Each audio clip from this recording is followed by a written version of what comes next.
মাছটাকে একটু প্রথম গরম জল দিয়ে ধুয়ে নেব। ট্যাংরা মাছ, আজকে ট্যাংরা মাছের ঝোল করবো। ট্যাংরা মাছটা একটু গরম জল ধুয়ে নেব। প্রথমে মাছটা গরম জল দিয়ে ধুয়ে নিলাম। এবার দেব নুন পরিমাণ মতন, এবার দেব হলুদ দিয়ে এটা ভালো করে মেখে নেব। রেখে মাছটা এবার রেখে দেব।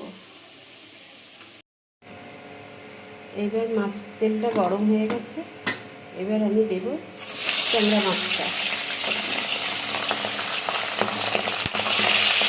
ট্যাংরা মাছটা থেকে আমি কিছু মাছ রেখেছিলাম, আর একটু ফুটছে। ট্যাংরা মাছটা বেশি ভাজবো না, হালকা ভাজবো। তো আপনারা কড়া ভাজা হলে ভাজা করতে পারেন, আমি একটু হালকাই ভাজবো, না আমাদের শক্ত হয়ে যাবে। ট্যাংরা মাছটা ভাজা হয়ে গেছে, দেখুন একদম লাল লাল ভাজা হয়ে গেছে ট্যাংরা মাছটা। এবার আমি ট্যাংরা মাছটা তুলে নেব।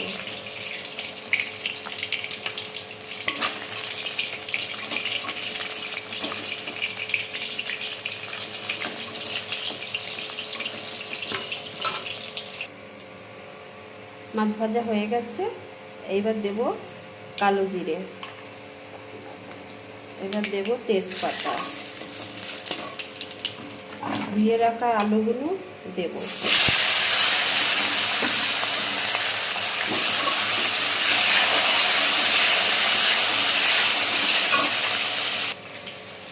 আলুটার মধ্যে একটু নুন দেব।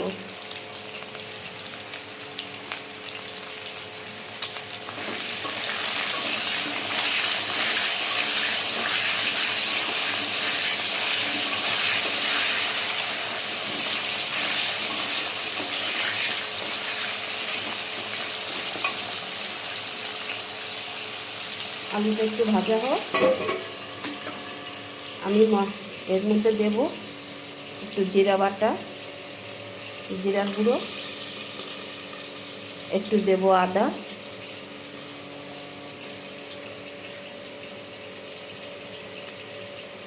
দুটো দেব শুকনো লঙ্কা, এই কাঁচা লঙ্কা দিয়ে এটাকে মিক্সিতে পেস্ট করব। ঢাকাটা তুলব। আলুটা ভাজা হয়ে গেল,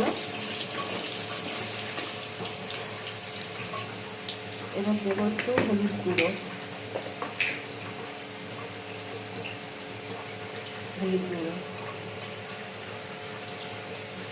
এবার দেব একটু পেঁয়াজ বাটাটা,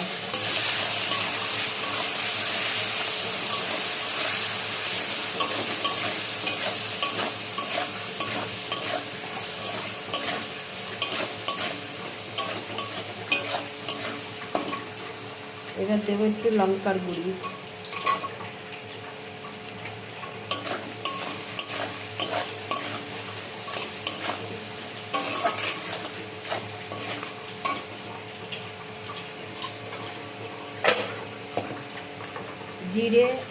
জিরে আদা পেস্ট করাটা দেবো, এবার দিয়ে ভালো করে কষাবো।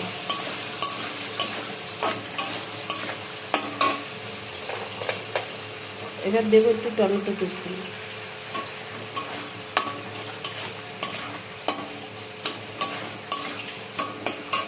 দেবো সামান্য একটু জল,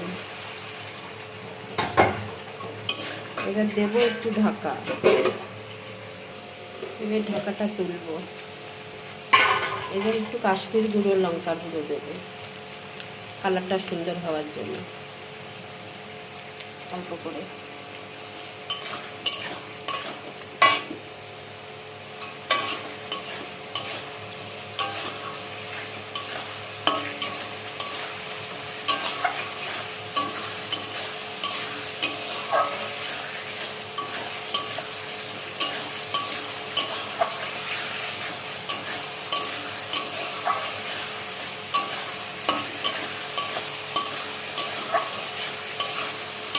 এবার কি সুন্দর গ্রেভিটা হয়ে গেছে।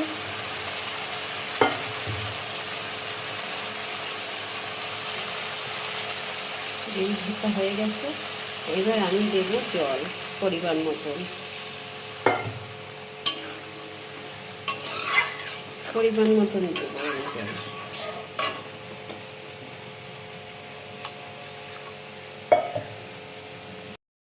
হ্যাঁ, ঝোলটা ফুটে গেছে। ভেজে রাখা মাছটা এবার দেবো। ভেজে রাখা ট্যাংরা মাছটা দিয়ে দিলাম।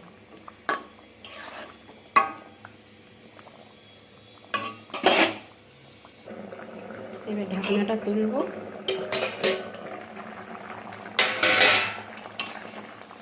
মাছের ঝোলটা হয়ে গেছে। এবার দেব ভেজে রাখা বড়ি, এই যে ভেজে রাখা বড়ি আর ধনে পাতা। বড়িটা দিয়ে দিলাম।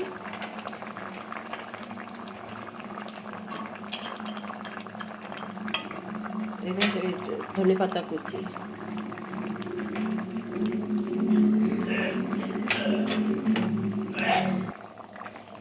মাছের ঝোলটা দেখুন হয়ে গেছে। এবার নামাবো ঝোলটা। দেখুন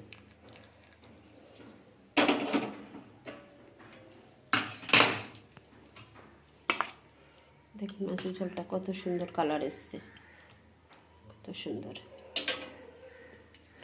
কত সুন্দর কালার আসছে। কি গো, এবার খেতে আসো।